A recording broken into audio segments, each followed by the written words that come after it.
je me prépare non-stop jusqu'au moment où cette opportunité, elle va passer. Et je n'aurai pas à me préparer pour. Je me suis préparé. Toute ma vie, je me suis préparé. Et souvent, on n'a pas conscience de ça, mais on a des opportunités qui nous passent sous le nez et on ne les voit même pas parce qu'on n'est pas prêt. Juste parce qu'on n'est pas prêt. Et moi, si par exemple, ne serait-ce que le voyage en Australie, si je ne le fais pas, quand on me ramène Kanye West sur un plateau, bah, ça y est, moi, je ne suis même pas aujourd'hui là en train de te raconter mon histoire parce que j'ai juste à dire, je ne parle pas anglais et puis ça s'arrête là. Salut, moi c'est Steph. Et toi, t'es sur Radio Jab.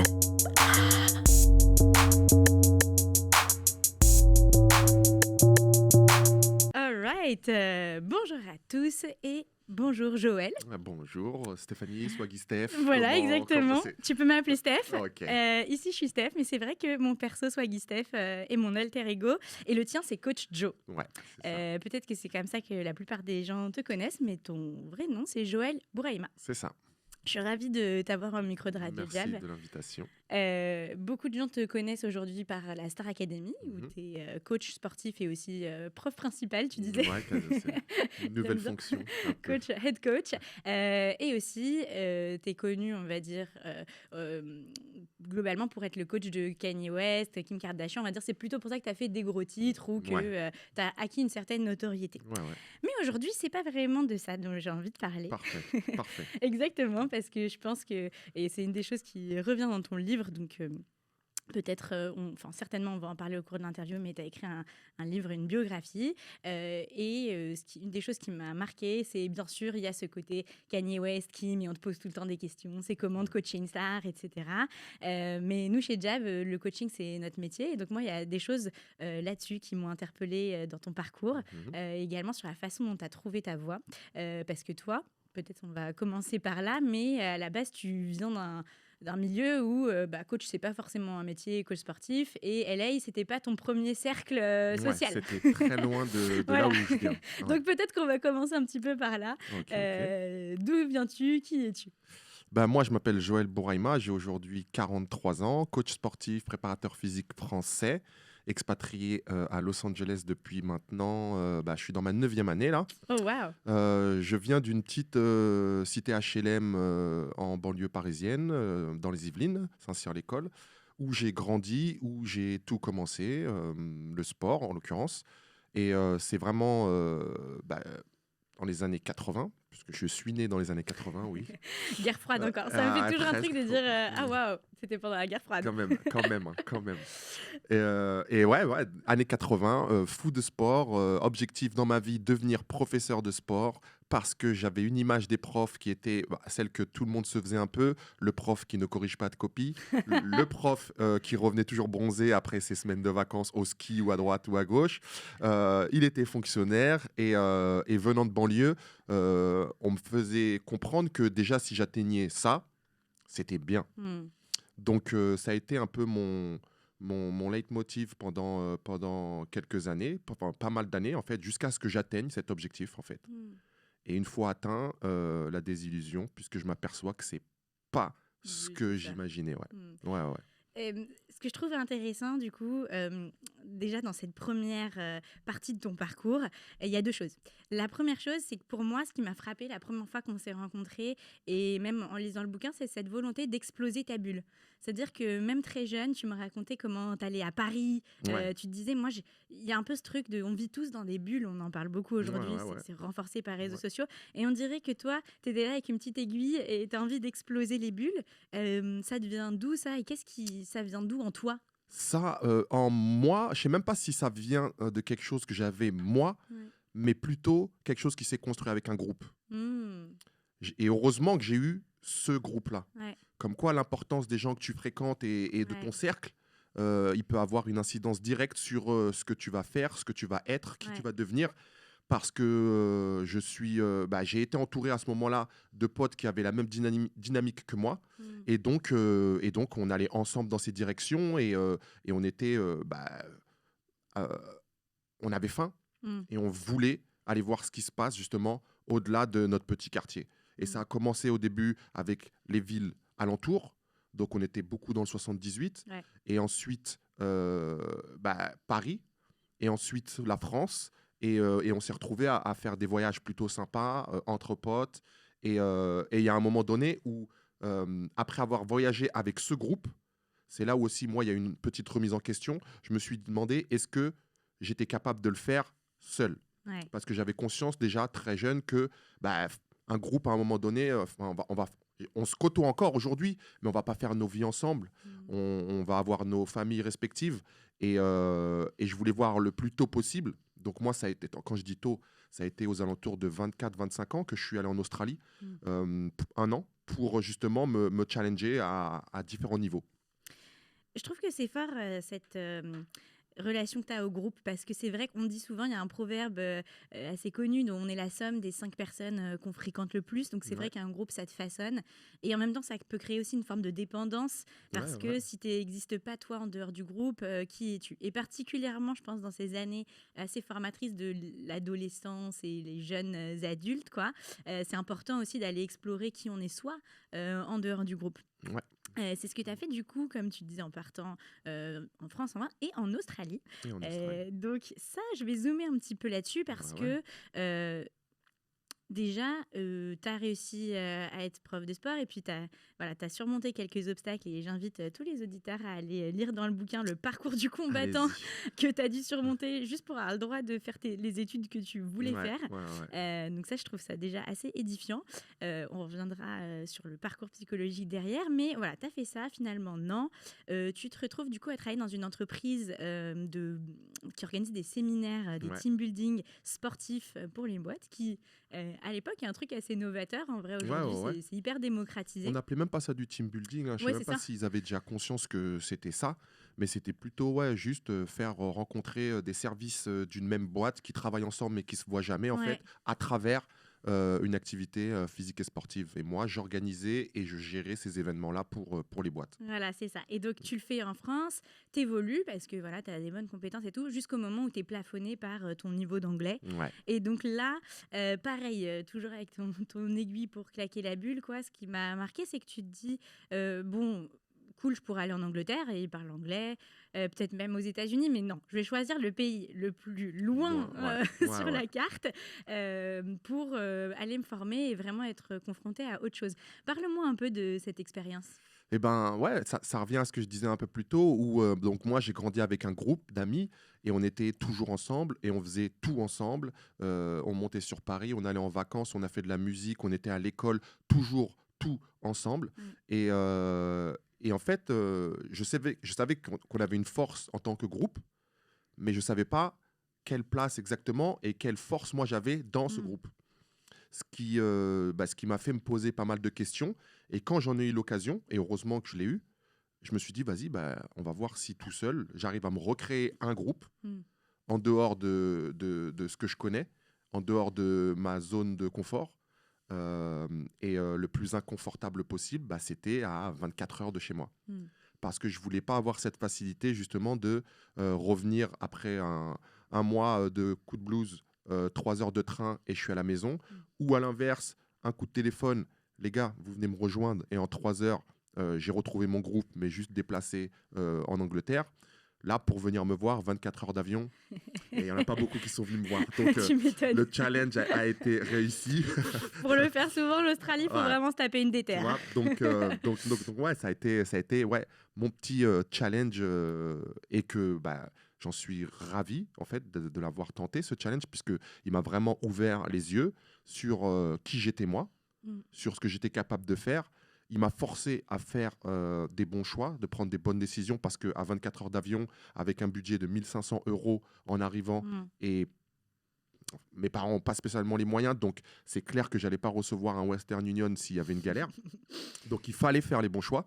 Et ça, quand tu es tu vois, au pied du mur, là, ça te booste. Ça te booste. Et je suis revenu boosté. Ça me fait me poser une question. Est-ce que tu te poses souvent, et encore peut-être maintenant que tu as plus de maturité, cette question de qui je suis au fond?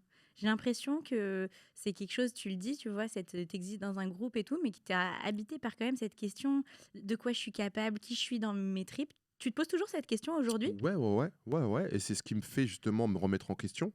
Et justement, je pense que c'est vital déjà en tant que personne, en tant qu'être humain, de se questionner sur soi. Et même sans aller dans quelque chose de très d'hyper philosophique et de remise en question de toute ta vie et tout. Mais, ok, des fois de te poser et de dire, voilà, qu'est-ce que je fais ici? C'est quoi mon rôle? Et comment je peux faire en sorte que on se souvienne de moi en bien? Et je pense que là, justement, tu vois, 43 ans, j'ai un peu bourlingué, j'ai vadrouillé, j'ai fait un peu ce que je voulais, j'ai vu ce que je voulais voir. Et là, ouais, je crois, le livre, c'est un peu une réponse à tout ça.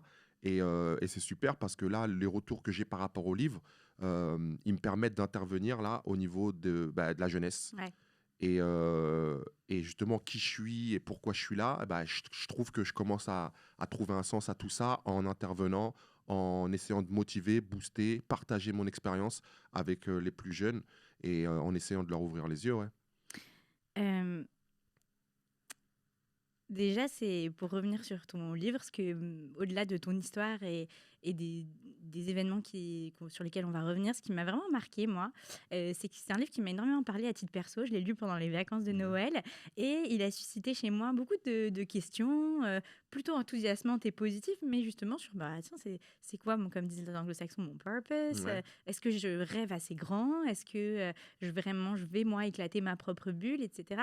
Et c'est fort parce qu'on n'a pas la même histoire du tout. Enfin, Ouais, tu vois, je dis ça, je pense qu'en aucun point, je pourrais m'identifier aux faits qui te sont arrivés. ouais. Et pourtant, il y a quelque chose de plus profond que ça, qui est très relatable, ça veut dire Ouais. on peut s'y On peut identifier. s'identifier, ouais. Et ça, je trouve ça vraiment fort. Donc bravo Ouais. pour ça. Merci, Et tu vois, merci. je te disais tout à l'heure, je l'ai fait lire à ma mère, pareil, qui n'a déjà pas grand-chose à voir avec moi et Et donc pas non encore plus moins avec avec toi. moi. Et pareil, ça lui a énormément parlé. Mon père, enfin voilà. Et je trouve que c'est la puissance de ce bouquin-là et de se dire qu'il y a des jeunes aussi qui vont le lire. Ouais. Je pense que ça, d'une manière très pédagogique, ça amène des questions qu'il est important de se poser et le plus tôt les jeunes vont le lire, le mieux. Donc voilà, bravo. Merci pour C'était ce retour. ma petite parenthèse. Je recommande à tout le monde de le lire et je trouve que c'est puissant de pouvoir écrire un livre et une biographie où chacun peut trouver des choses pour soi. Et Ouais, donc ça a été vraiment un de mes souhaits principaux. Ouais, ça se ressent Ouais. dans le bouquin. Une autre chose qui me marque, et particulièrement à ce stade de l'Australie, c'est un moment dans ta vie où il commence à t'arriver les premiers coups de chance. Je mets des Ouais. petites guillemets avec, Ouais, j'aime pas moi aussi trop ce mot. voilà, avec mes doigts parce que je sais, et tu le répètes souvent, et c'est quelque chose qui m'a marqué, t'en as un peu marre à la fin qu'on te dise « Ah, t'as vraiment eu de la chance, ah bah ça c'est de la chance et tout ». Il y a un moment où tu dis la chance, ça se prépare ». Ouais. Et ça, je trouve que c'est fort comme concept. Qu'est-ce que ça veut dire pour toi? Comment on se prépare à la chance? Tu sais, il y a les Américains, ils disent don't get ready, don't get ready, be ready. Ouais. Et en fait, c'est un peu cette mentalité-là où je fais pas quelque chose pour un objectif précis, je le fais parce que moi, dans ma tête, je sais où je veux aller et qu'à un moment donné, j'aurai besoin de ça. Donc, par exemple, l'anglais, quand je pars en Australie, j'ai déjà en tête que moi, je veux sortir de la France et qu'il va me falloir l'anglais. Donc, je me prépare et je me prépare non-stop jusqu'au moment où cette opportunité, elle va passer et je n'aurai pas à me préparer pour. Je me suis préparé. Toute ma vie, je me suis préparé. Et souvent, on n'a pas conscience de ça, mais on a des opportunités qui nous passent sous le nez et on ne les voit même pas parce qu'on n'est pas prêt, juste parce qu'on n'est pas prêt.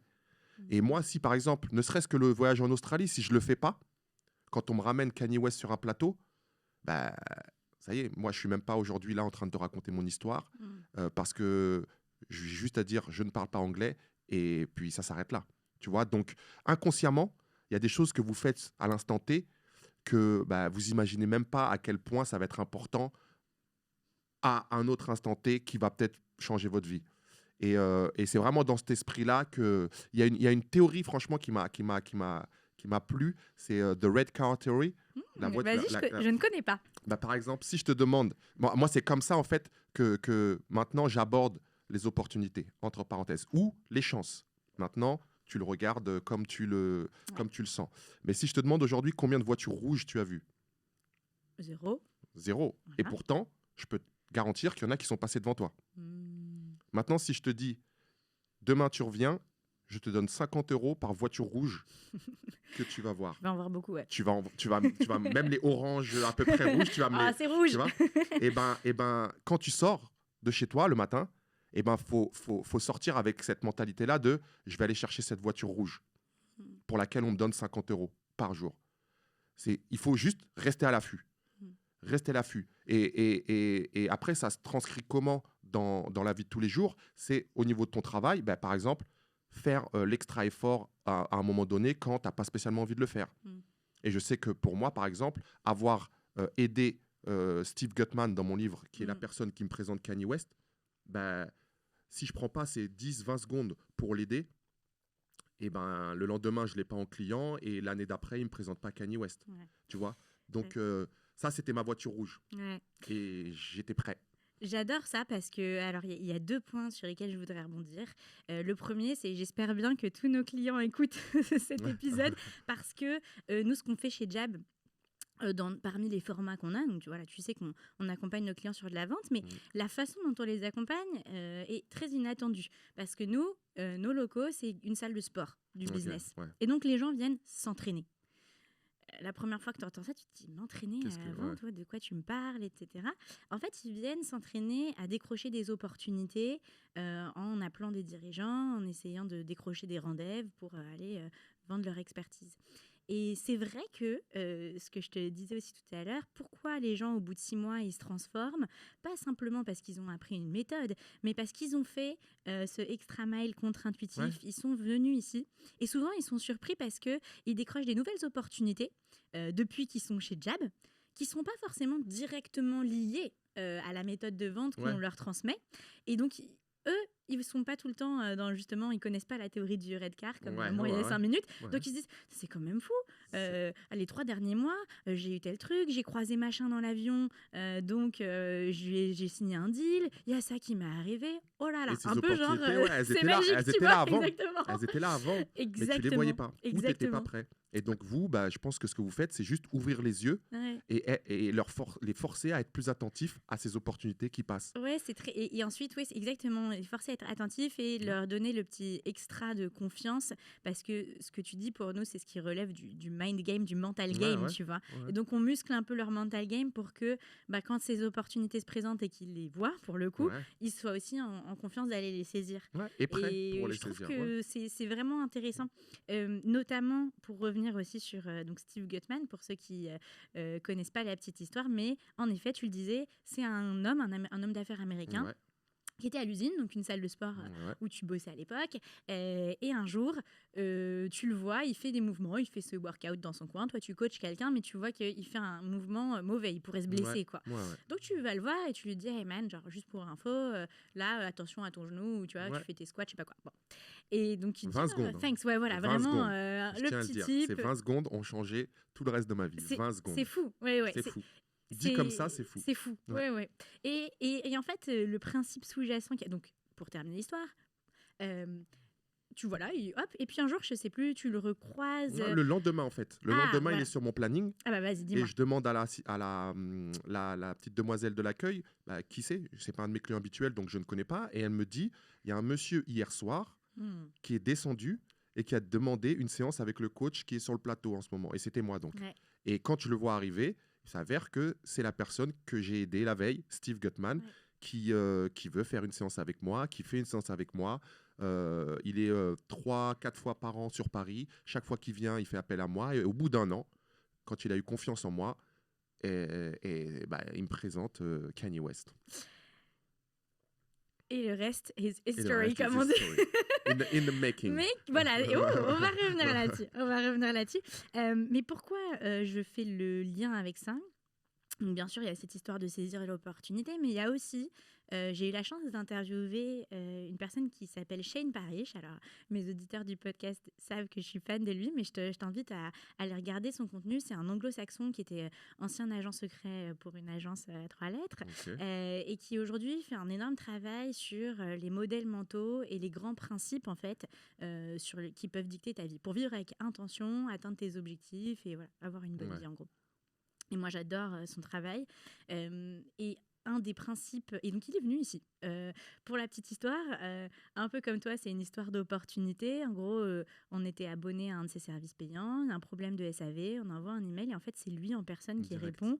Voilà, pour moi, c'est comme si Michael Ouais. Jordan répond à un de Ouais. mes emails. Voilà. C'est vu. Et donc, en fait, finalement, boum, opportunité. Tiens, j'ai un podcast sur des sujets qui pourraient bien dialoguer avec les tiens, si jamais tu veux enregistrer. Il me dit, bah, il se trouve que je suis à Paris le 14 juillet, je viens en vacances avec mes enfants et Boum. tout. Wow. Let's Et do donc, it. il s'assied.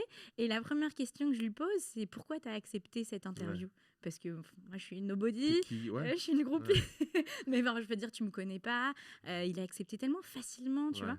Et il m'a dit ce truc que justement, un des principes qui régit sa vie, c'est move first et fais le nice move. Enfin, Ouais. tu Ouais, vois, ouais, ouais. donne sans trop te poser de questions. Ouais, tout à fait. Et il croit à ce truc un peu de sérendipité, Ouais.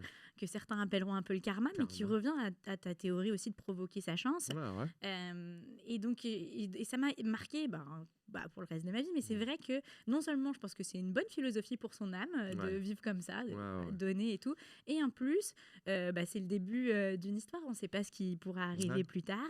Et donc, je trouve que c'est un peu cette même dynamique où je vois plusieurs fois dans ton histoire que tu as planté des graines en C'est étant tout à fait ça. move first Ouais. et move nice, quoi. Et je le dis à un moment, tu vois, à la fin du livre, comment je l'ai construit, c'est qu'à chaque fin de chapitre, je donne un petit conseil ou Oui. une mentalité dans laquelle j'étais moi quand je parle là dans le livre, au moment où je vous parle.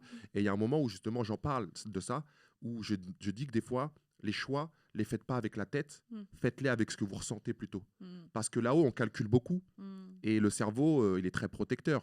Il se met en mode survie et il nous dira jamais d'aller là où c'est dangereux, là où c'est dur. Alors que des fois, tu as ce petit truc à l'intérieur où tu sens qu'il faut que tu y ailles. Ouais. Et aujourd'hui, on écoute de moins en moins ce truc intérieur et on fait beaucoup plus confiance à son cerveau. Sauf que parfois, ça t'emmène pas spécialement là où tu veux aller.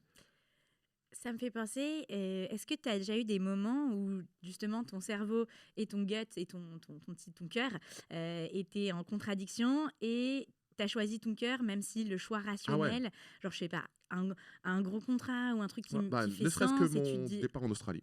ah ouais, Rien que ça. Tout le monde me disait non, y compris la famille. Ouais.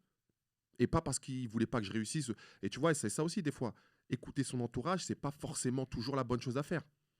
Parce que, et c'est dommage, mais les parents, ils vont souvent te dire n'y va pas, ne le fais pas. Pas parce qu'ils veulent pas que tu réussisses, mais parce qu'ils ont peur pour toi. Et leur peur, en fait, elle déteigne sur toi par des choix que tu fais souvent pour leur faire plaisir ou pour aller dans leur sens.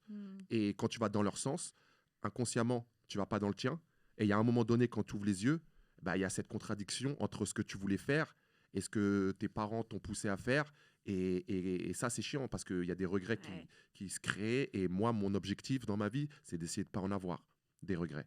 Tu vois, donc tout, et c'est pour ça que mon livre il s'appelle Toujours tout donner, parce que je ne veux pas, à un moment donné, dire si j'avais donné plus, si j'avais fait ceci ou si j'avais fait cela. Non, je le fais et je l'ai fait. Et pour l'instant, c'est payant, tu vois. Donc, on est dans cette dynamique-là, vraiment. Le titre du bouquin, il m'a marqué aussi parce que, en tout cas, moi, ça m'a questionné rien que de voir ça. Toujours tout donner, c'est ce que je te disais tout à l'heure, un truc universel. On peut tous se dire à chaque instant, est-ce que je donne tout? Et surtout, tout donner dans l'absolu, ça sert à rien pour se crever, avoir l'impression d'être un hamster qui tourne dans une roue, parce qu'il y a des gens qui peuvent l'interpréter comme ça. Mais je pense que dans la façon dont moi je l'interprétais, c'est surtout, est-ce que je sais pourquoi je me donne? Tu vois voilà. Le toujours tout donner, il faut qu'il ait une direction. C'est-à-dire, moi, par exemple, mon énergie, je l'ai centralisée vers le sport. J'ai utilisé le sport comme véhicule. Et dans cette direction, j'ai toujours tout donné. Et je le dis aujourd'hui, à chaque fois, le sport m'a donné tout ce que je vis aujourd'hui. C'est par mon amour du sport et tout ce que j'ai donné au sport que je voyage, que je peux habiter aux États-Unis maintenant, que je suis à la télé, que j'ai écrit un livre. Tout ça, c'est lié au fait que j'ai toujours tout donné en ce que je croyais. Ce qui est intéressant aussi là-dedans, c'est que la question derrière, les gens, par exemple, qui se disent « je veux tout donner pour devenir une star », tu vois.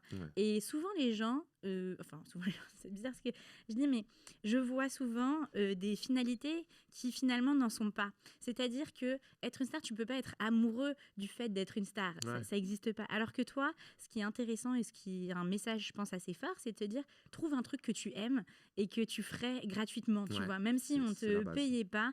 Et c'est ça qui va t'amener C'est la base. aux Et opportunités. très Tout. souvent, quand tu écoutes les histoires de tous ces gens qui réussissent et qui sont à des niveaux intéressants, l'argent, c'était pas leur première motivation. Mm. Et ils étaient plutôt dans un délire de, comme je disais tout à l'heure, je mets mon énergie dans ce que j'aime, je mets mes œillères et je fonce, et je fonce, et je fonce. Et il y a un moment où tu lèves la tête et tu dis, ah bah, Ça marche. ouais, ça marche et il y a de l'argent.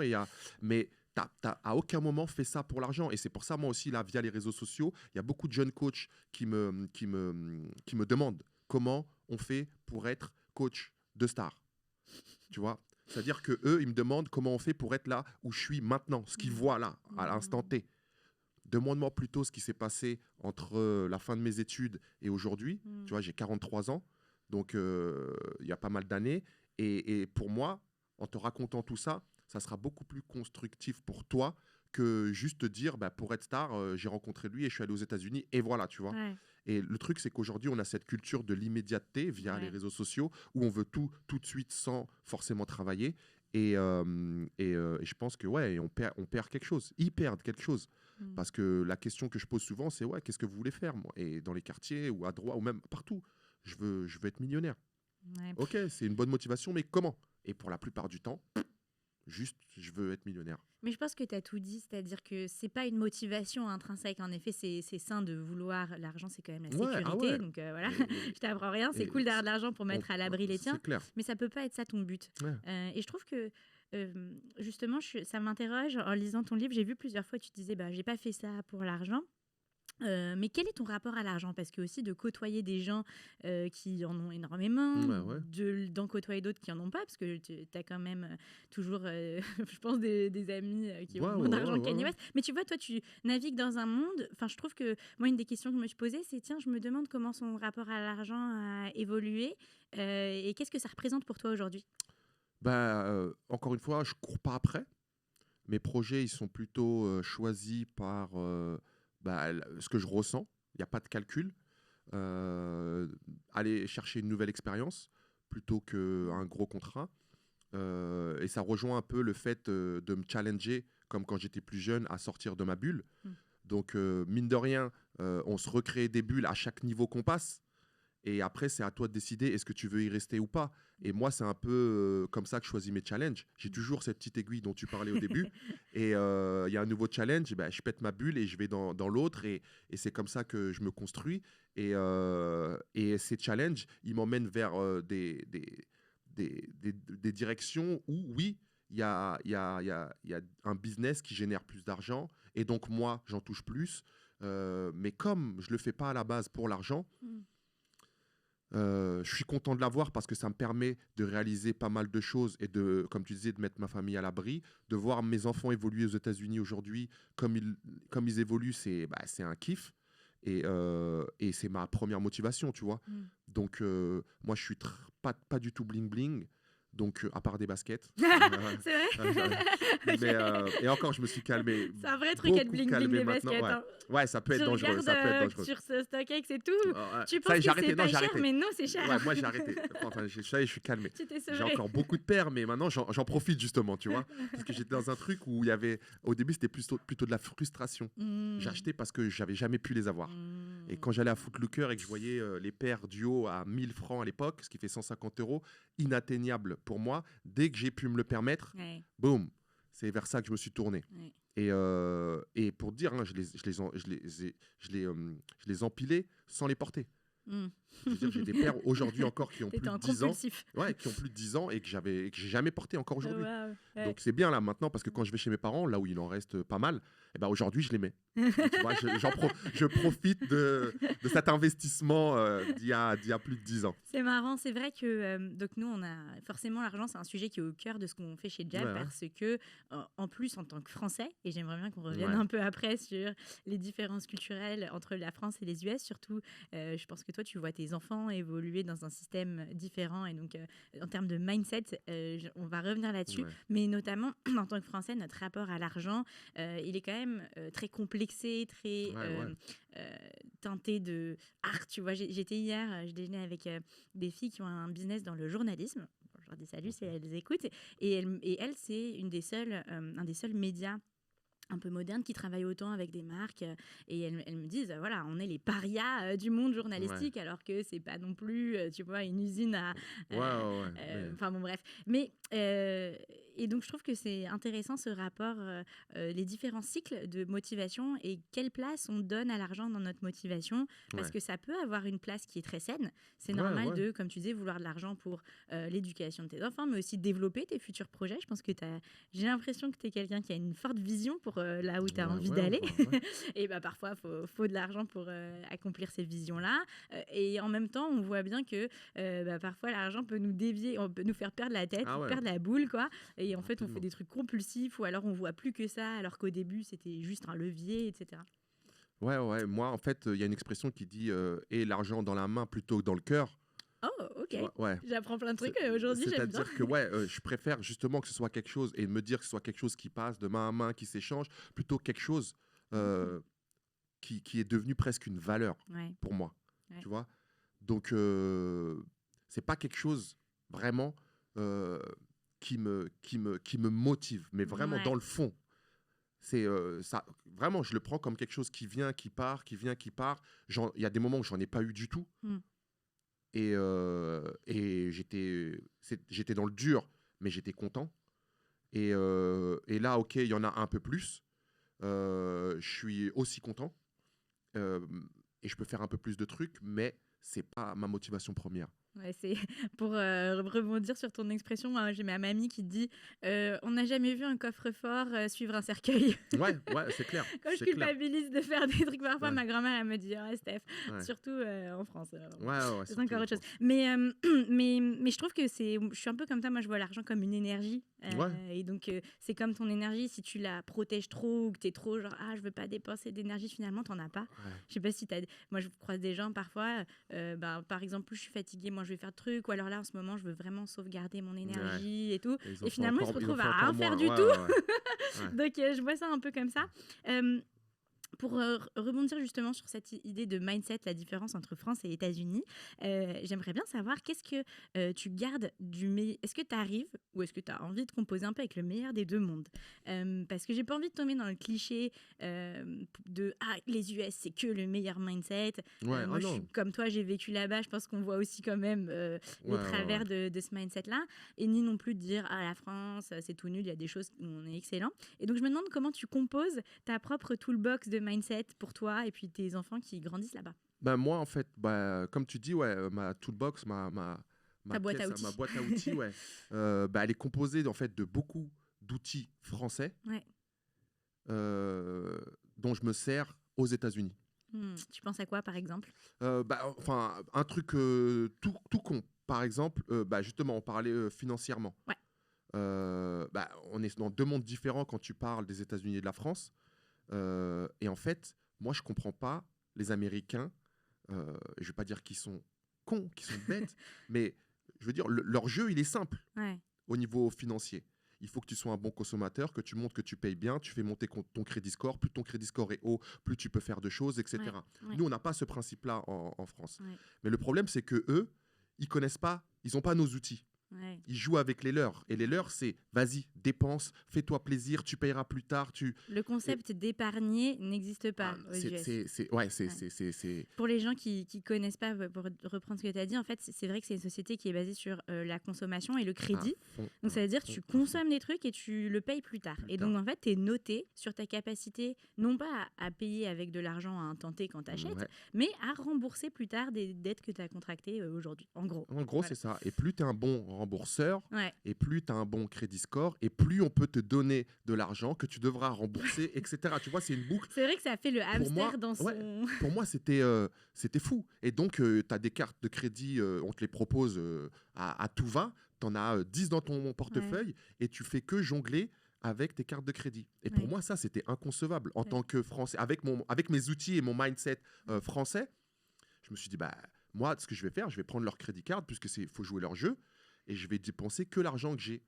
Et je vais jouer, payer, rembourser tout de suite. Payer, rembourser tout de suite. Moi, je me mets jamais dans le rouge avec leur système. Parce que rapidement, tu peux te cramer les ailes. Et c'est pour ça qu'aux États-Unis, tu vois des gens qui sont plutôt bien et qui montent assez rapidement et boum, qui se cassent la gueule.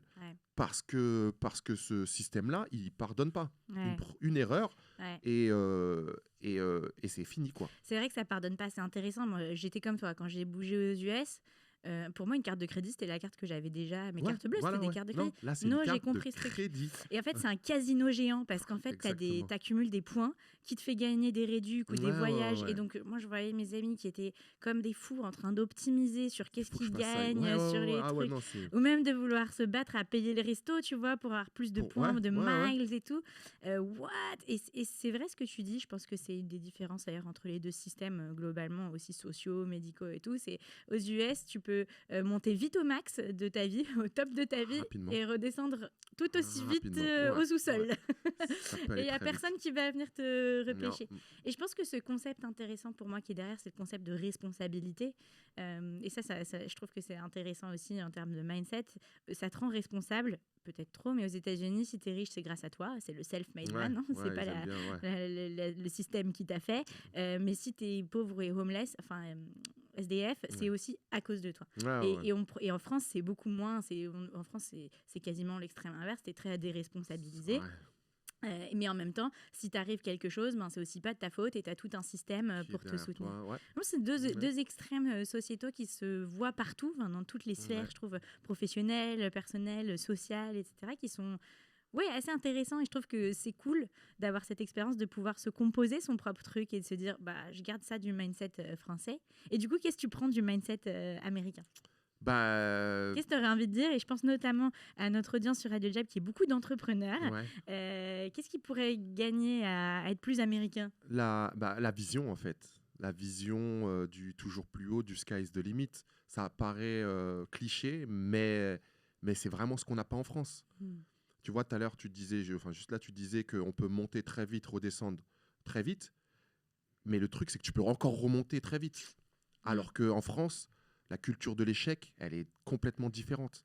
Quand tu as échoué, tu es presque un paria. Ça y est, on te met de côté. Et parce que tu as échoué une fois, tu ne vas pas réussir une deuxième fois.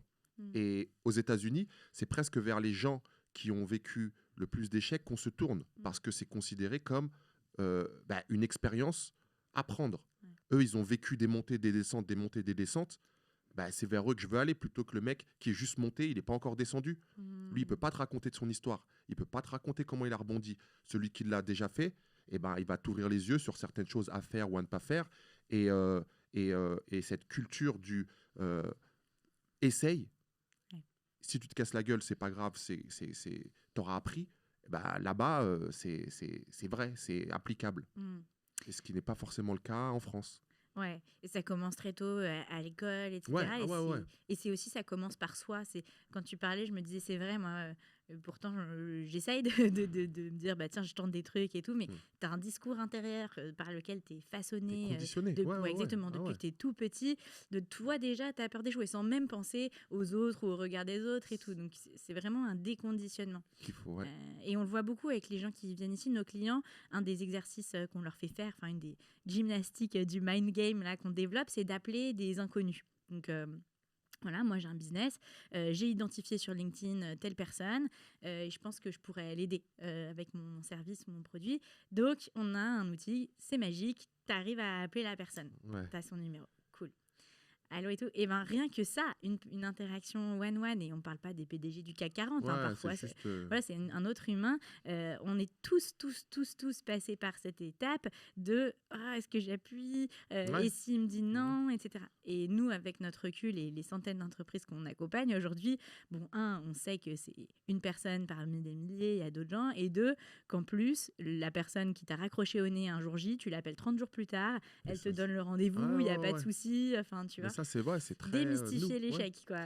Parce qu'on se pose beaucoup de questions à la place de la personne qui est en face de nous ou qui est au bout du Ouais, fil. Et si je lui demande ça, elle va croire ça. ouais. Et si je commence à aller dans ce sens-là, elle va penser que je veux ceci. Mmh. Fais-le. Et tu auras ta réponse tout de suite au lieu de Ouais, la poser la question. ouais. Et moi, tu vois, il y a un moment aussi dans ma vie, justement, quand il a fallu aller aux États-Unis, où je me la suis posé la question. En me disant, est-ce que je dois le faire, Et il y a un moment où Steve Gutman, donc la personne qui m'introduit au niveau de Kanye West, qui me dit, ok Joe, c'est quoi la prochaine étape pour Mmh. toi? Mmh. Moi, je venais de faire une tournée avec Kanye West. Je venais de passer 3 mois avec Kim Kardashian à LA à lui faire perdre son poids. J'avais fait toutes les séances à Paris avec Kanye West. Ça faisait 1 an que je travaillais avec eux. Moi, je rentrais de tournée. Et tu vois, moi, avec mon esprit, entre parenthèses, français, Ouais. ben, je viens de faire une année T'étais de au fou max. déjà. Ouais, je suis au max. Waouh. Je suis au max. De quoi tu me parles? Qu'est-ce que c'est la prochaine étape? Ben, la prochaine étape, je reviens à Paris, je reprends ma clientèle et je repars. Il m'a Mmh. dit, mais ouais, presque, t'es con, quoi. Ouais, Tu ouais. vois pas que là, il y a une demande de tes services là-bas aux États-Unis. Si ces gens-là ont apprécié ce que tu faisais, c'est que tu as quelque chose à faire là-bas. Ouais. Et encore, même en me disant ça, moi j'étais, ouais, mais c'est trop dur. Ouais, mais comment je vais faire? Les États-Unis, c'est impossible. Et encore une fois, il m'a dit, mais t'es con, quoi. T'as Kanye West sous Il la est bien main. ce Steve. T'as Kanye West sous la main. Et tu me dis, comment je vais faire? Il m'a dit, sur place, là, on était au restaurant, écris-lui le mail. Et moi, je disais, ouais, comment on disait là? Ouais, mais attends, il va penser que je veux gratter quelque chose. Il m'a dit, écris-lui le mail là, maintenant. Et on Ouais. a écrit le mail ensemble où je disais, Kanye, les voyages, ça devient un peu trop pour moi. J'ai la famille, ma femme, les enfants et tout. Donc, à un moment donné, il va falloir que soit je bouge, tu m'aides à faire le visa et je viens aux États-Unis, soit je serai disponible, mais que quand vous venez en Europe, parce que les voyages, c'était trop. Ouais. Et ce que j'ai mis 3 mois à formuler, et ben là, je venais de le mettre noir sur blanc, et 24 heures après, j'avais une réponse. Ouais. Et Comme la quoi, le réponse, elle était passage à positive. l'action, c'est Ouais. c'est quand même quelque chose. Donc, Ouais. donc des fois, ouais, 3 mois, je t'ai dit, qui sont vraiment concrétisés en 1 minute, et 24 heures après, j'avais ma réponse. Ouais. Encore une fois, qui a changé ma vie, puisqu'après, je vais aux États-Unis grâce à cette réponse. Ouais. Et si Steve Gutman, qui lui a déjà cette mentalité, qui est américain, qui me l'avait pas transmise à travers cette discussion, bah, ça se trouve, je serais encore à Paris, quoi. Ouais. Parce que, non, je vais pas, je vais le déranger, il va penser, il va... vas-y, fais. Au Comme pire, t'as dirait 1 an. quelqu'un que j'aime bien, just do it. Just do it, just do it. Mais Ouais. c'est vrai, nous parfois, tu vois, c'est exactement ce qu'on fait avec nos clients. Donc, il y a quelqu'un qui rêve d'appeler, je sais pas quoi, ils ont composé le numéro, Mais, ils regardent leur tel, ouais, ils sont en train de phaser ouais, sur leur tel. ouais. Le coach, il arrive, il clique sur le bouton. Ouais, c'est parti. Ouais, et la panique. Et Et après, quand après- il y est, bah ouais. Et après, c'est génial. Ah ouais. Après, c'est l'aventure. Franchement, j'ai entendu un truc, c'était Will Smith qui disait ça en plus, et enfin, je me suis reconnu dans tout ce qu'il disait. Il disait très souvent, avant un moment euphorique, avant quelque chose de super qui t'arrive dans ta vie, très souvent, juste avant, il y a la peur. Ouais. Et il prenait comme exemple ton premier enfant, l'accouchement. Tu as plein de choses qui se passent dans ta tête, tu as peur, tu sais pas ce qui va se passer. Et très souvent, quand ça arrive, c'était le plus beau jour de ma vie. Ouais. Le saut en parachute. Tu es dans l'avion, tu as peur, tu t'agrippes à tout ce que tu peux, tu sais pas si tu vas sauter. Et quand tu atterris, waouh, je veux le refaire. Ouais. Tu C'était l'as fou. déjà fait, un saut en parachute? Non, pas encore. Non. Moi non plus. Mais moi, c'est même pas parce que j'ai peur ou juste j'en ai pas T'as eu pas eu l'occasion et encore ouais. Mais c'est vraiment dans cette démarche là, dans cette mentalité, avec cette mentalité là qu'il faut approcher les choses. Ouais. C'est tout à fait normal d'avoir peur, d'hésiter avant. Mais par contre, faut le faire. Mm. Il faut y aller à un moment donné. Et tu verras ce qui va se passer après très souvent. Si tu t'es donné les moyens aussi, c'est pas juste je le fais et je me laisse porter et je vois. Non, quand tu sautes, vas-y, tu sautes. Ça me fait penser, c'est quoi le truc qui te fait un peu peur en ce moment ou ton prochain challenge? Ton prochain accouchement? Là, moi, en fait, il y a plus grand-chose qui me fait peur. Mm. Tu vois, c'est même plus de la peur, puisque maintenant, je l'ai vu, je l'ai vécu. Je sais que il va falloir avoir peur pour arriver là. Donc, quand la peur, elle arrive, je suis presque content, parce que ça veut dire que derrière, si je me foire pas, il y a quelque chose d'intéressant qui va se passer. Donc c'est une peur apprivoisée que je ressens maintenant. Mais là, les projets vraiment qui peuvent me faire Ou qui te font peur, battre qui ton font- cœur, tu vois, ou même le prochain rêve que tu as, où tu Ouais, sais bah là, que... là, un de mes prochains objectifs, c'est d'ouvrir mon lieu. Ah, Tu vois, ok. d'avoir mon lieu et d'avoir une passerelle entre Los Angeles et Paris, avoir un lieu où je peux y apporter mon cachet, où c'est chez moi. Mm. Et quand les gens viennent me voir, que ce soit à LA ou à Paris, ils se sentent chez eux. Et qu'on ait cette même atmosphère dans l'endroit de Paris ou celui de LA, qu'on s'y retrouve et que moi, je puisse jongler et faire mes allers-retours entre les deux pour les préparations physiques ou les séances que je peux avoir à faire avec ma clientèle des deux côtés. Donc, c'est un lieu plutôt endroit de prépa physique, sport, plutôt axé sport. Accès sport, ouais, accès sport, mais accès sport comme à la maison. Oh, Tu ok. vois, je veux pas le truc d'une salle avec des abonnements et des passages et des. Non, Hmm. là, de la même manière que moi, je vais à la rencontre de mes clients quand je vais chez eux les coacher et j'ai de la chance parce que pour la plupart, ils ont les salles chez eux. Hmm. Je veux recréer cette ambiance-là Hmm. avec un chez moi. Hmm. Et au lieu que eux m'accueillent, bah, venez à la maison et on fait notre sport, on se pousse ensemble et quand tu repars de là, bah, t'es boosté, pas que sportivement et physiquement, mais Hmm. à tous les niveaux. Club Joe, un peu. Un peu, ça sera ça. Et d'ailleurs, tiens, j'ai failli oublier cette question alors que c'est une des questions qui m'importait le plus. Sur ton livre, sur la couverture, Mhm. en effet, on voit toujours tout donner. Mais surtout, on voit Coach Joe Ouais. et un petit Joël Boraima. Coach Joe, c'est un peu ton alter ego. Moi, c'est comme ça que j'appelle Ouais, ce ouais. concept-là. Tu me disais tout à l'heure, Swaggy Steph. Ouais. Ça, c'est mon alter ego à moi. J'avais envie d'explorer un peu ça. À partir de quel moment tu l'as un peu conscientisé ou qui est Coach Joe versus qui est Joël, tu vois? Qu'est-ce que tu mets comme monde entre les deux? Voilà. Bah, franchement, il n'y a pas y a pas de monde entre les deux déjà. Euh, Aujourd'hui, beaucoup m'appellent Coach Joe parce que c'est comme ça qu'on m'a présenté à la télé, par C'est ton nom de exemple. Là. scène. Ouais, voilà. Alors, c'est vraiment un peu comme ça. Sauf que c'est mon nom de scène, mais je renie pas mon vrai nom et prénom. Ouais. Coach Joe, en fait, comment c'est venu, c'est vraiment où j'en ai pris conscience. C'est Kanye West. On était en Italie, dans un hôtel à Milan, et il allait faire des essais dans son showroom avec des mannequins. Et quand les mannequins sont rentrés, il a dit, bah, lui, je vous présente Coach Joe. C'est la vois première fois qu'on t'appelait comme ça? Concrètement, ouais. Ouais, j'adore. Officiellement, et Ouais. tu vois, devant des gens. Et t'as fait, ça sonne Ouais, pas mal ce j'ai truc. dit, ouais, bah, Coach Joe, bah, il m'a appelé comme ça, bah, ça va rester Coach Joe. Et pour te dire, après, quand il m'introduisait à droite, à gauche, les gens, ils savaient même pas que je m'appelais Joël. Encore jusqu'à il y a pas très longtemps. Ah, c'est Tu vois, drôle. les gens que j'ai rencontrés via Kanye West, ils savaient même pas que je m'appelais Joël. Pour eux, c'était Joe. Ouais. Joe. Y compris, par exemple, les Kardashians. Ah, drôle. Ça doit faire peut-être 3-4 ans. Ça fait 10 ans, plus de 10 ans que je les connais, mais ça fait 3-4 ans que elles ont su que je m'appelais Joël.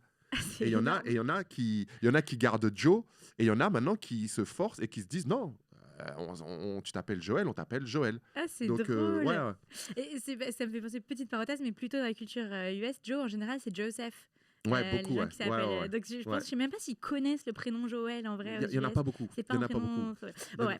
Donc, du coup, voilà, c'est comme ça que C'est Coach comme Joe ça que est né. Coach Joe est né. Et ensuite, ça m'a collé à la peau. Tu vois, même en France, où bah, on aurait plus tendance à aller vers Joël que Joe, et ben, on me pose encore la question. Joël ou Joe? Ouais, de ouf. Tu Bah, vois, moi, je crois que c'est une des tu vois. premières questions que je t'ai posées quand je Bah, t'ai on est en rencontré. France, je m'appelle Joël, vas-y. On n'est pas, tu sais, on n'est pas sur scène, on n'est pas. Ouais. Et même des fois, ça me gêne presque, tu vois. Par exemple, au niveau de la Star Academy, je suis le seul dans tous les profs et dans tous les qu'on appelle pas par son prénom. Donc quand Ouais. Nico s'y parle, on a Coach Joe, on n'a pas Joël Boraima, Ouais. tu vois. Ouais. Donc ça, ouais, tu vois, je vais même peut-être le changer, ça, tu vois. Eh ben, je trouve faire que en c'est sorte que. hyper intéressant que tu dises ça parce que oui, je comprends ce que tu dis et en même temps, moi j'aime bien. Donc en fait, c'est la théorie de l'alter ego. Je l'ai prise d'un bouquin d'un coach sportif. Enfin, c'est un coach mental. Mental. Ouais. Et il travaille avec beaucoup d'athlètes élites, notamment baseball, basketball et tout. Et il a théorisé ce truc de, en fait, si tu veux un moment dans ta vie performer, te dépasser, peut-être dépasser tes peurs et tout, c'est intéressant d'avoir un alter ego. Ouais. Donc, ok, mais pourquoi? Parce que quand tu te regardes toi-même dans le miroir, bah, tu te vois toi, Toi, quoi, avec ouais. tes petits défauts, tes peurs, tes trucs Ouais. et tout. Et donc, si tu te crées un personnage qui est un peu une extension de toi, qui t'aide à te transcender, on va dire, d'une certaine manière, et ben en fait, ça y est, t'es plus toi avec tes petites faiblesses, Ouais. t'es Swaggy Steph, Coach Ouais. Joe ou whoever. Et je trouve que à cet égard-là, ce truc d'avoir un peu un nom de scène, les artistes, ils font aussi beaucoup ça. Ouais. Souvent, on est surpris que les artistes, ils soient hyper timides dans la vraie vie. Ouais. J'entends ça parfois des gens qui ont rencontré des stars et tout, ils disent non En mais fait, il est pas ouais, pas comme. du tout, Ouais. genre un showman, Ouais. ou même les humoristes, tu vois, genre mais t'es pas drôle en fait. Les Ouais. pauvres, je me dis c'est. Mais en fait, c'est un alter ego qui se crée, qui leur permet d'exprimer quelque chose que t'exprimerais pas dans ta Si vie t'étais. Ouais, ouais, ouais. normale. Donc c'est ça que je trouvais intéressant avec le Blaze Coach Joe et le fait que tu veuilles revenir à Joël Bouraïma, je trouve ça aussi intéressant. Ouais, ouais. Parce qu'à la fin, aussi, tu pourrais te dire, c'est comme des peaux, tu sais, les serpents, ils perdent leur peau tous les 9 ans ou je sais pas Ouais. combien. Et donc, en fait, aussi, à la fin, des alter ego, c'est comme un outil pour essayer d'explorer Une qui tu fois es que toi t'es plus. Ouais, ouais, c'est clair. et de revenir à C'est toi clair. au bout d'un moment. Donc, je trouve que Ouais. ça m'a vachement marqué parce que je dis, tiens, c'est cool qu'il ait mis les deux. Joël Ouais, il Bouraïma et fallait. Coach Joe. Il Mais fallait. Coach Joe est quand même mon plus grand parce que... Parce euh, qu'aujourd'hui, c'est celui qui prend le plus de place, on va ouais. dire. Mais y a, à aucun moment donné, Joël Bouraïma, il est parti. Et à aucun Mmh. moment donné, tu n'as que Coach Joe ou que Joël Bouraïma. Mmh. Tu vois, en tout Ouais. cas, là, pour la partie médiatique, il y aura toujours du Joël Bouraïma dans Coach Joe. Ouais, c'est marrant. Ils se partagent le cockpit un peu. Ouais, Après, voilà, ouais. t'en as Ouais, un ouais, ouais. qui Ouais. donne un coup de coude à l'autre. Parce que, ouais, on prend le meilleur des deux mondes, mais les deux mondes sont bons. Mmh. Donc, Très intéressant cette analyse de l'alter ego. Alors, je vois l'heure qui tourne et j'ai promis, comme je te disais à certains auditeurs, qu'ils allaient pouvoir te poser des questions. Donc, j'ai enregistré des notes vocales. ah ouais, ok. Ouais. Ouais, Là, je me suis... En fait, tu sais, le podcast, il s'appelle Radio Jab. ouais. Et moi, j'ai un rêve, c'est qu'un jour, ça soit vraiment une radio. Donc là, Ouais. les auditeurs, boum, ils appellent en direct. Et ils posent leurs questions. Voilà, 3615 RTL et tout, Ouais. mais sur Radio Jab, et ils posent leurs questions, tout ce qui a trait au mindset, etc. Mais en attendant, j'ai fait des questions en différé. Donc, attention, là, coucou Erwan, c'est notre ingé son. Ok. Si ça foire, aide-moi. Parce que normalement, le téléphone est branché dans les écouteurs, donc tu vas pouvoir Ah, ok. écouter directement les questions que mes auditeurs ont enregistrées. C'est parti. J'espère que ça marche. Deuxième Attends, parce que question. ça, c'est en Le 1,5. coaching se développe énormément en Chut. France. Voilà. Il y a de plus. Ok. Ça. Troisième question. Ah oui, parce que ça, c'est ma mère, elle les a fait dans un ordre. Ma mère, elle a fait 8 questions. Je vais pas choisir les 8, parce que... donc, c'est parti. Bonjour, coach Joe. Alors, je voulais vous dire déjà que j'avais adoré votre livre et que je l'avais lu avec vraiment beaucoup d'intérêt. Alors, ma première question, je voudrais savoir si vous pensez que vos enfants qui n'ont pas vécu la même enfance que vous, qui n'ont pas été dans le même environnement, auraient la même force et la même énergie que vous pour y arriver dans la vie. Ça, c'est ma première question. Ah. Deuxième. Tadam, Ouais. réponse. Bah ouais, et ils ont plutôt intérêt. Parce que, en fait, ce qui est bien, c'est que, tu vois, mes deux enfants, ils font du sport. Et à travers le sport, en fait, les valeurs sport, que tu les aies en cité HLM ou à Calabasas, c'est les mêmes. Donc, pour y arriver et arriver à un niveau intéressant en sport, il faut cette discipline, il faut cette motivation. Et mes deux enfants étant sportifs, ils sont en train de le développer. Et au-delà de l'environnement dans lequel ils évoluent, ça prend le dessus. Donc je sais que maintenant, je peux les bouger n'importe où dans le monde. Comme tu disais tout à l'heure, je plantais des graines. Eux, la graine, là, elle est en train de germer. Et même s'ils évoluent dans un monde où, forcément, autour d'eux, les gens sont beaucoup plus à l'aise que le monde dans lequel moi, j'ai pu évoluer, ils ont conscience que il faudra quand même travailler, se pousser, garder cette discipline. Et moi, c'est ce que je leur dis. Hein. Moi, je leur dis, j'ai juste, en fait, pour réussir ma vie, pour faire ce que j'ai fait dans ma vie, appliquer les valeurs du sport à ma vie personnelle, professionnelle. Et ça, c'est universel. quel que soit l'environnement dans lequel ils seront, j'espère qu'ils s'en souviendront et qu'ils l'appliqueront et que ça les emmènera là où ils veulent aller. Quand je t'entends, ça me fait penser, je me dis, mais est-ce que le sport, c'est pas la dernière seule vraie méritocratie qui existe? Ça ment pas en fait. Ouais. Je veux dire, tu peux... Parce que là, tu peux dire que ce que tu veux. Ok, montre. Ouais. Viens, on va sur le terrain, ou viens, on va dans l'eau, à la piscine, enfin, quel que soit ton sport. Ouais. Viens, si on veut aller chercher la compétition, viens, on se teste, toi et moi. Et voilà, on a notre réponse à la fin du match, à la fin du... Ça ment pas. Ouais. Ça ment pas. Ok, j'adore cette question. Voilà. Deuxième question de ma mère, toujours. Ok. Qu'est-ce qu'elle dit? Quatrième question. Ah non, quatrième. D'où avez-vous trouvé votre équilibre car le monde des paillettes aurait pu vous faire tourner la tête. Vous êtes resté simple, donc comment avez-vous réussi à garder ce bon équilibre? Ça a été un de mes objectifs, c'est de rester fidèle à moi-même en sachant d'où je viens, quels que soient les endroits où j'allais. Et pour petite anecdote, hein, pour comprendre à quel point je voulais pas perdre ces racines-là d'où je venais.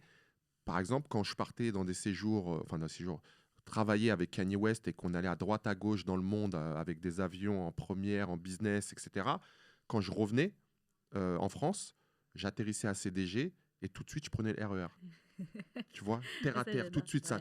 Et le trajet en fait que je prenais pour aller chez moi, il me refaisait descendre tout de suite parce que je replongeais la tête dans quelque chose de terre à terre qui me ressemblait et j'arrivais et je pouvais pas perdre la tête parce que je savais d'où je venais, où j'étais quelques heures avant, mais là je suis en train de voir et reconnecter avec d'où je viens. Et ça, ce process-là, je l'ai répété à chaque fois.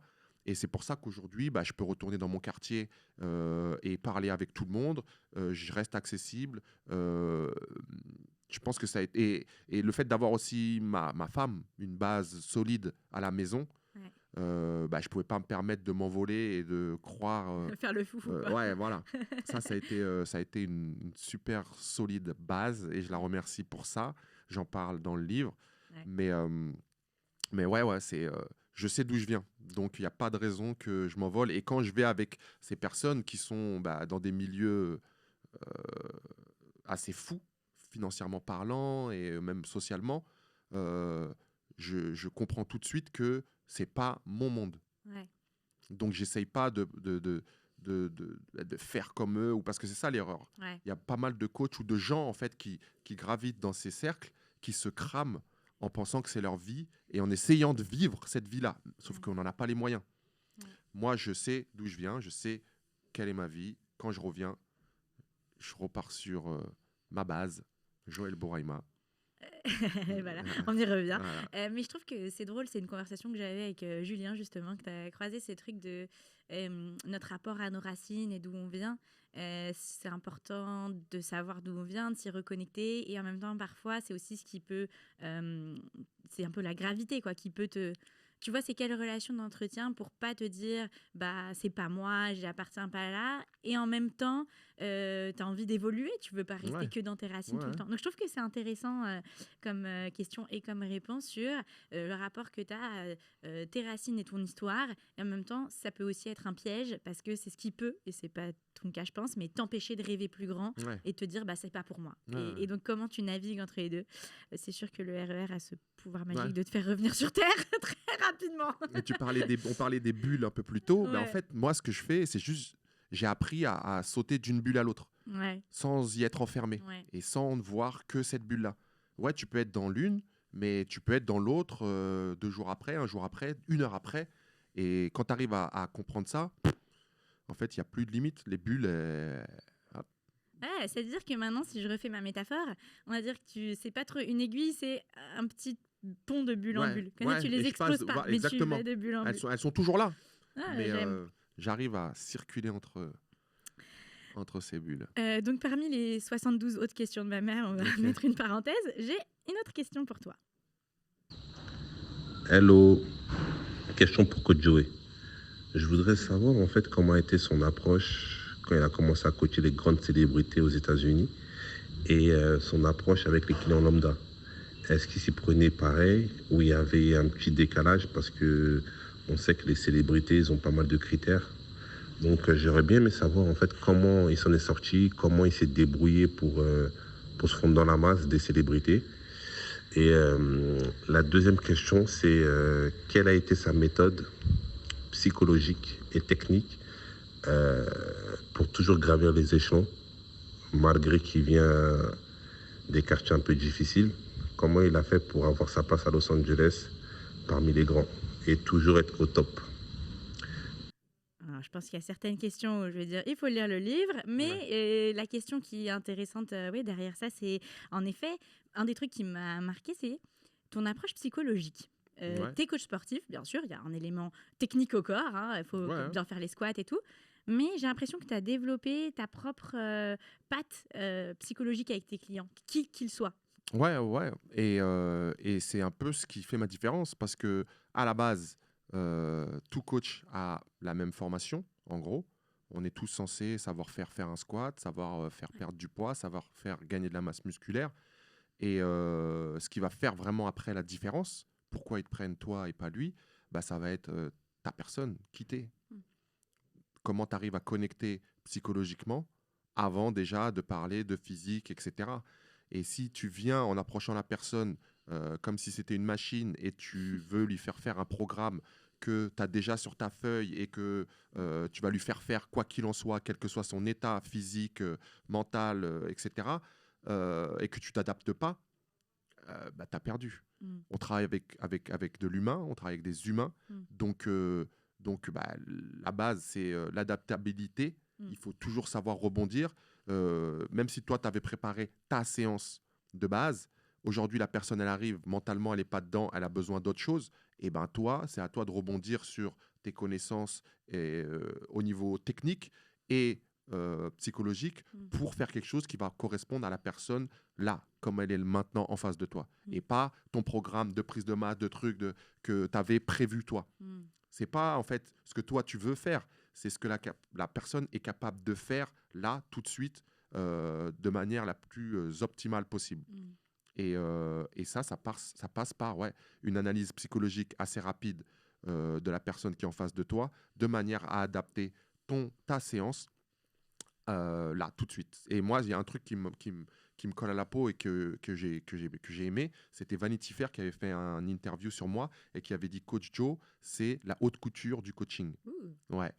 Et c'est tout à fait ça. La haute couture, bah, ça dit tout. C'est pas du prêt-à-porter où tu as une séance qui est la même pour tout le monde. C'est vraiment quelque chose que je fais, que je taille sur mesure pour la personne qui est en face de moi. Et c'est pour ça aussi qu'il y a beaucoup de monde qui me demande pourquoi je fais pas de programme online, pourquoi je suis pas sur les réseaux à donner des séances. Parce que j'ai peur de perdre ce truc de haute couture, ce truc de personnalisation si je le fais à une grande échelle. Donc peut-être que si je trouve la manière de garder ce truc-là haute couture à grande échelle, peut-être qu'il y aura un programme Coach Joe Online. All right. Peut-être que si un jour ce programme naît,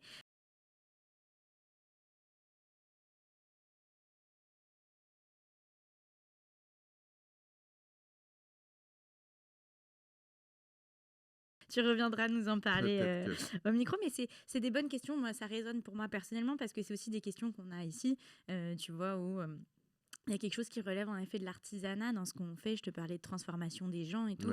Personne s'est transformé en regardant un MOOC ou masterclass. Tu vois, ça n'existe pas. Il y a cette composante psychologique. Et pourtant, je pense qu'on est tous habités par cette volonté maximum d'impact, du fait que c'est frustrant d'être limité par ton temps et tes 24 heures. Et Et donc, cette idée de valeur, apporter cette truc haute couture, mais si seulement au lieu de faire à une, je pouvais faire à 1000. Bah là, je suis un peu dans cette... Là, c'est un peu la transition vers ça. Là. Vers la Joe House. Le Joe Club, je sais plus comment... T'as plus beaucoup de temps. Oui, tu m'étonnes. J'ai une dernière question. Hop, d'auditeur. Alors, t'as encore un petit peu de time, là, je vois l'heure qui tourne. Ok, c'est good. Alors, hop. Hello Steph, ça va? J'ai des petites questions. En fait, j'ai pensé à des trucs que les gens, peut-être qu'ils vont pas lui poser. Est-ce que tu peux lui poser comme question, Joe, quand tu as reçu tes premières payes aux États-Unis, les sommes, euh, est-ce que, euh, est-ce que tu étais choqué? Parce que même si c'est toi qui les donnais, le fait de les recevoir, est-ce que ça t'a fait quelque chose? Est-ce que t'as failli perdre pied ou pas? Donc ça, c'est la Ça- question du rapport à l'argent que nous Ouais, posait tout à l'heure. non, parce que en fait, quand j'arrive aux États-Unis, ça y est, je sais ce que je vaux. Ouais. Donc, je suis pas choqué de recevoir ces sommes. Autant je l'étais La quand j'ai. toute première fois. Voilà, exactement. Quand j'ai rencontré Kanye West et que j'ai commencé à voyager avec lui, parce que pour moi, c'était inconcevable de toucher autant d'argent en si peu de temps. Mm. Et j'étais en mode, waouh, c'est fou, c'est fou. Mais au fur et à mesure, j'ai pris conscience de ma valeur. Et donc maintenant, j'ai plus aucun problème à regarder quelqu'un dans les yeux et lui dire ma séance est à 300, 400 euros de l'heure. Mm. Tout ce que je lui fais payer là, je sais ce que c'est. Mm. C'est le métro que je prenais à 6 h du matin et que je laissais ma femme avec les enfants. Quand je revenais avec le dernier train, quand j'ai galéré, qu'il n'y avait plus d'argent et que tout ça, là, toute cette construction, aujourd'hui, ça vaut les 200, 300 euros que je te demande par séance. Mm. Et quand je les reçois, bah, c'est normal pour moi. Et ça aurait été un problème si justement j'avais pas conscience de ce que je valais.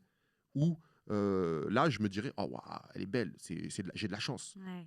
d'être tombé sur ça et sur cette opportunité. Et non, maintenant, je sais très bien quand je négocie quelque chose que si on me le donne, c'est que je le vaux et j'ai aucune scrupule, aucun à me dire non, c'est beaucoup d'argent. Parce que pareil, j'ai grandi dans un milieu où il y avait très peu d'argent. Et tu vois, ma mère a gagné 7000 francs. Et moi, ça m'a toujours marqué. 7000 francs, ce qui fait à peu près 1100, 1200 euros. Et mon objectif de vie, c'était de gagner 10 000 francs Ouais. dans ma vie. Ouais. Je voulais juste gagner plus que ma mère. 10 000 francs, donc Ouais. 1500 euros aujourd'hui. Tu vois. Ouais. Et ça, c'était une limite, une des barrières que inconsciemment, je m'étais mis seul. Parce qu'il m'a fallu du temps avant de me dire, ouais, je peux toucher 1500 euros en un jour. Ouais. Je peux. J'ai pas honte à avoir par rapport à ce que ma mère gagnait ou à, tu vois, ouais, je peux parce que je sais ce que j'ai fait et je sais que ce que je fais, ça vaut 1500 euros ou le prix que je vais demander par jour. Donc mon rapport avec l'argent, il a toujours été, enfin, en tout cas, ces dernières années, quand j'ai commencé à en avoir plus, était très sain parce que je le mérite, tout simplement. C'est une très belle remarque de fin parce que pour moi, ça me fait penser à s'autoriser à voir sa valeur. Ouais. Et on parlait tout à l'heure justement des différences entre les Américains et les Français. Moi, pour nos clients, j'anime des ateliers sur le storytelling, ce qu'on appelle la sales story. Et le point où ça bloque tout le temps, je leur dis, voilà, le storytelling, c'est le papier cadeau de ton truc.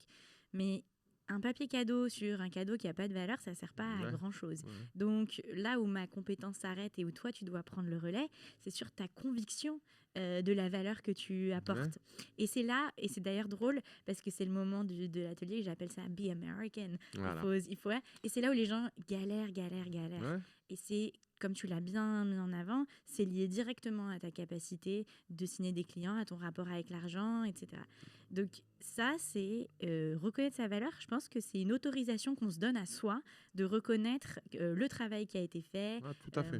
Les problèmes qu'on résout pour les autres, parce que je pense dans les yeux de tes clients, il y a des gens pour qui ça vaut des centaines, voire des milliers d'euros de se sentir bien dans son corps. C'est clair. Et donc je pense que c'est un joli mot de la fin. Enfin, mot de la fin presque, j'ai quelqu'un qui a absolument voulu te laisser un petit mot vocal, donc on va se le jouer tout de suite. Dear Coach Joe, just want to say that I'm glad you enjoyed Australia and thank you for inspiring the people in my wife's family. And I think you're a bloody good bloke. C'est un Australien. Bloody. Il n'y a que les Australiens bloody pour bloody mate. And mate. C'est mon mari. Ah, ok, ah ouais. Parce que j'étais en train coup, d'essayer de reconnaître la voix. Je me disais, mais c'est qui bah Je voyais ta tête. Et après, genre, je voyais ça partait en australien. Donc... ah, ok. C'est mon mari Alex qui, du coup, était avec nous pendant les vacances et qui, force des choses, a aussi parcouru le bouquin. Et je lui ai dit bloody good bloke. Il a dit. Bloody. Je lui ai dit, c'est vraiment une vraie expression. expression australienne, ça. Elle me Ah dit, bah là, ouais. for sure. Ah ouais, c'est clair. Et donc, il m'a C'est dit, clair. ah, tu vois, coach Joe aujourd'hui, est-ce que je peux lui faire un petit message? Bloody good bloke. Voilà, ah, yeah. Thanks, mate. Ton accent australien est pas mal. Je l'ai appris là-bas. Ah, purée, j'aime bien. Donc, du coup, Joël, merci beaucoup. Bah, de rien, c'était un plaisir. D'avoir pris ce temps. C'était Merci un pour plaisir. tout le travail que tu fais. Donc, en ce moment, tu es beaucoup dans les écoles et j'espère Ouais, que à tu fond, à fond, à fond, inspireras à fond. une nouvelle génération de jeunes qui sont prêts à tout donner pour leurs rêves. Et puis, j'espère que nos chemins se recroiseront. Ils se recroiseront. Sur le podcast ou en dehors. Voilà, ta radio qui sera sur les ondes d'ici peu de temps. Exactement. Voilà, c'est comme ça qu'il faut le. Exactement. voir. Je rêve big, moi aussi. Et qu'est-ce que je pourrais te souhaiter d'autre là? La santé. Avec Très la santé, important. on fait tout le reste. Voilà. Let's Ouais. go disco. Let's Merci go. beaucoup.